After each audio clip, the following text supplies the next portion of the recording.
Let's talk about the gut for a little while. It seems like every other person that comes into my practice has gut issues, and that's not new. And the contributors being, at least in America, the water being disrupted, the farmers deaminating the wheat in the early 90s. If you don't know what that is, they genetically changed it so they can water it less and it grew more. Yielded more protein. So essentially, it's not that the gluten is the problem, well, that is part of it, but that there's so much gluten protein in it. Because in Europe, it's going to have substantially less of that gluten protein. You're still getting it, but the water is different, the soil is different, the farming practices might be a little different, and that's why it's not affecting people. I have plenty of patients, including my daughter. She can go to Italy or Poland or even France and eat bread, and not just a little bit, a lot of bread. Slam bread baskets, where if she eats a few bites of sourdough here in Tennessee, even if it's from a farm, if it has any form of dairy or it's not fermented long enough, she has immediate asthma, skin reactions. And that's a commonality within a lot of patients.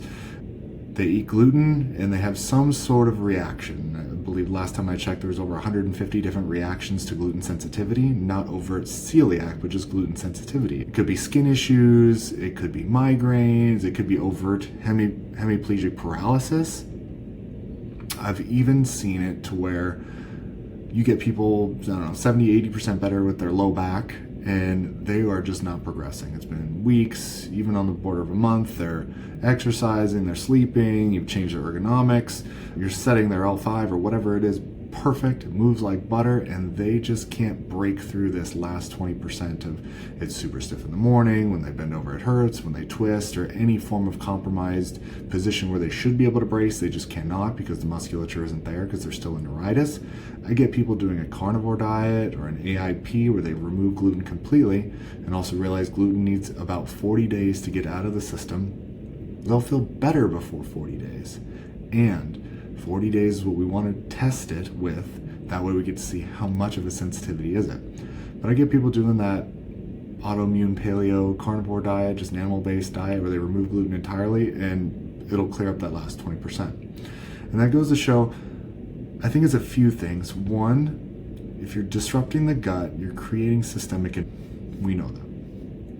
And if we acknowledge that if I agitate organs, I can have a reverse feedback current from the afferent nerves coming from the organs into the spine and up the spinal cord, and up the spinal cord into the brain. So when I agitate, let's just say the spleen, the descending colon, the liver, I can agitate the nerves associated with it.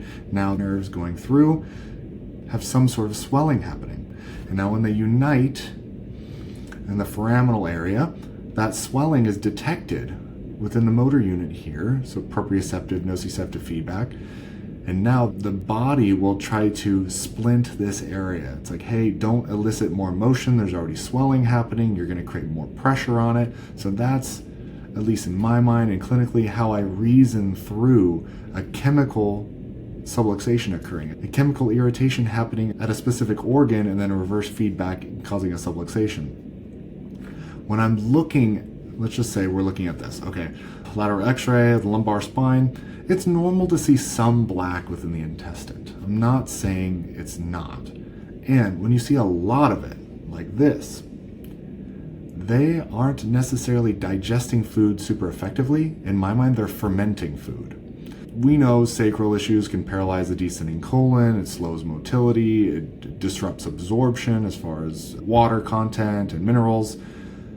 If I am feeding the body a lot of gluten, or another conversation for another day, I'm having yeast overgrowth. And if you're interested in reading more about yeast overgrowth, get into Becky Plotner's book or the GAPS diet. She goes in depth on the gut soil and the environment that's in there, how important it is to regulate that yeast response, the inflammatory response, and how you don't need to put these people on these crazy elimination diets and these crazy supplement regimens forever.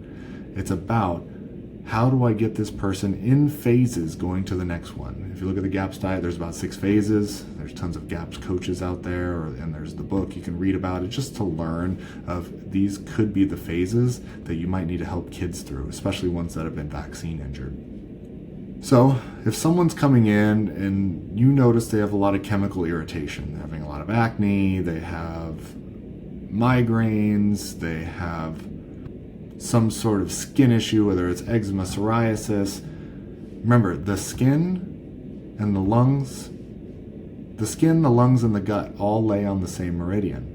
And if you have skin issues, you have gut issues. Let's just make that generalization. If you have any form of skin problem, you have gut issues. Your skin is not armor. It is an organ, and it acts more like a net than armor. Anything you put on it, your body catches. And also, anything that your body's fighting, one of the ways it'll try to excrete is it pushes it through the skin. So let's play pretend this person has gut issues. They notice a lot of inflammation when they eat certain foods, specifically in their flank or in their face. When are the gut issues happening? Is it before they eat, even in a fasted state?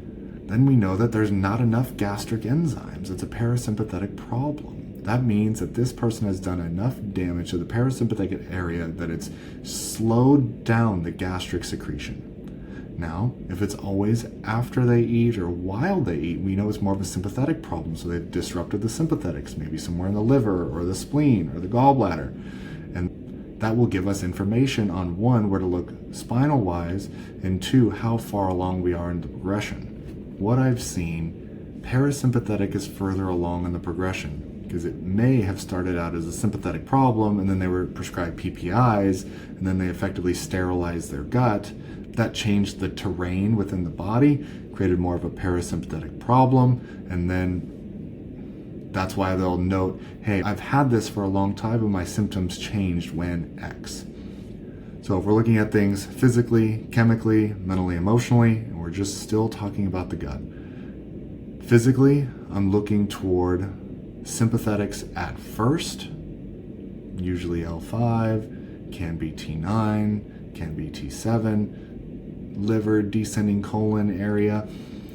If it's more of a parasympathetic problem, it's been further along and medicated, I'm thinking more sacral, so really affecting that low part of the colon, maybe even the sigmoid, and atlas, so more vagal tone. With people with this presentation where it's more of an atlas problem causing the gut issues, they usually have some of those other features of the advanced forms of gluten sensitivity or leaky gut, if you want to call it that. They'll usually have more skin issues, they'll get distal limb swelling or distal digit swelling. A lot of times their toes will swell, and they'll say putting on a shoe is brutal. So that'd be the physical element. I'm looking at different parts of the spine. The chemical component is I'm going to withdraw gluten for at least 40 days, and you got to coach them through this. A lot of times people are so addicted to bread or so addicted to their habits. Oh my God, I can't go without bread. I can't go without pizza. I can't go without whatever. So that's what's gotten you here. If you want different, you must be different. And then there's the whole mental emotional aspect of it. Food, I think food, from what I've seen, is more difficult for people to change the relationship with or to change the habit with than it is drugs. Drugs, you're not doing them all day. And yeah, there's elements of connection and community and having fun and soothing all within drugs. But you can literally withdraw them. You can say, hey, I'm not going to do these anymore. I'm not going to put myself in this environment. I'm going to draw a line in the sand and say, that's not me anymore. Going forward, I want to be this, and it requires me to be healthy and choosing different. With food, you can't just stop eating.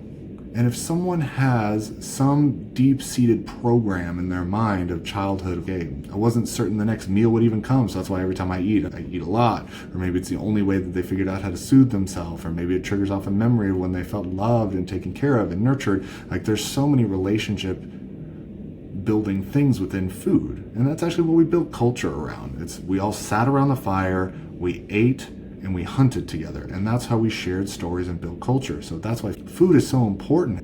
It drives our behavior to connect with others, expand ideas, tell stories, feel like we belong.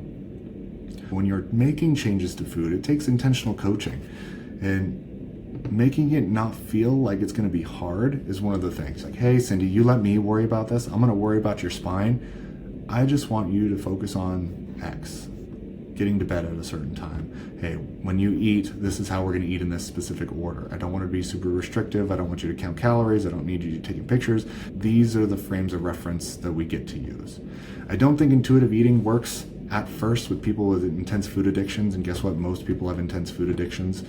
Most people think that they're going to die if they don't eat for 24 hours, which, trust me, you will be just fine. In fact, having a 24-hour fast once a week or once a month, or 72-hour fast once a quarter is probably going to be one of the healthiest things for you. So the chemical aspect must be coached. Withdraw gluten. Let's make it 10 days. Preferably, we're going to make it to 40 days, but we can make some tweaks along the way. And then after 40 days, we can start to reintroduce things. If we notice they have intense skin issues, leaky gut symptoms, stool changes, you're probably going to need to go a lot longer and implement the GAPS diet, or at least like an animal-based diet. The reason why the animal-based diet, at least from what I think, works so well is because protein is digested really, really high in the gut, and that allows that lower intestine to start to heal, and that's usually where a lot of the problems exist, in that lower intestine. You're allowing that to heal. It's essentially a fasting mimicking diet. And then from there, if you make it through the phases, if you're going to do GAPS, or if you make it for the timeline going through an animal-based diet, and if you want to, you can get a SpectraCell test where they are going to draw their blood and look at a lot more than just IgG and IgE for their immune system responses. Scratch tests and standard blood tests don't work very well from what I've seen. Even a Viome test is kind of hit and miss for how much data you're going to gather. You get people that just because they've been eating a lot of something, they pop really high for it, or if they haven't eaten a thing, it won't register at all, because if the body hasn't been exposed to it, it won't have any form of immunological reaction right away. But I like the SpectraCell test because it's a very unique way they look at it. They look IgG, IgE, they look at neutrophils, they look at the whole immunological response to different types of food particles. And that can give you more guidance going forward on what are the better foods, what are the non-life affirming foods, what do we want to only have a little bit of. And then, so that's chemical. And the last one's mental emotional. So if traumas, toxins, thoughts are a thing, and we're going to opt into those beliefs, then we must be able to talk about all of them. If it is gut issues, usually you're thinking primal, you're thinking familial, beliefs, lower sacral, and that's a lot of family trauma or sexual trauma lands. If you look at Joe Dispenza's work, he maps it all out in different parts of the body, but just think lower sacral area, so it's been there a long time, maybe parasympathetic, now we've noticed it's had that progression. Taps into, what do I believe? Do I believe what we believe? Do I feel like I belong? Do I feel supported? Do I feel financially stable? Do I feel like my home is stable? Do I feel like my family loves me and supports me? Do I have my ability to emotionally regulate myself? All of those are packed into that lower sacral area, so that descending colon, sigmoid colon, fermentation style presentation. And I'm not saying you try to fix that stuff for them. I am saying there is an invitation to have those conversations of, hey, if this is true for you, then maybe as I worry about the physical, you worry about the chemical stuff. Some sort of intentional mindfulness coaching, meditation, getting in nature, something that's a pressure valve release for their nervous system is going to be one of the most effective things for them. That way you're speaking to the whole person, mind, body, spirit, and from there they will get the results a lot faster. They will be more likely not to just be better, but to be better than what they could imagine, because now you are removing the limitations that actually invited that in. Because most illness, from what I've seen, is usually emotional in nature that created a chemical and physical manifestation. And if we think that the mental plane and the spiritual plane are superior than the physical plane is just a shadow of what our mind and our spirit are projecting into, then we can safely say, hey, I can help you on the physical and chemical plane, and it will reverberate backward. It does reconcile, yes. And for it to really stay, to really stick, you must help that person change their identity from being this person that gets sick to this person that does not resonate with the frequency of illness. I hope this helped for you guys. This is just how I work through cases in my head. Let me know if this is helpful for you guys. I can start posting more of these candid excerpts and how I intentionally coach patients through this and what exactly I'm thinking of as I look at that person when I'm thinking multiple layers. I'm thinking physically, I'm thinking chemically, I'm thinking mental, emotionally, and how do I unravel those and create a proper plan for them and help walk them through that. All right, guys. Hope you have a blessed day. Cheers.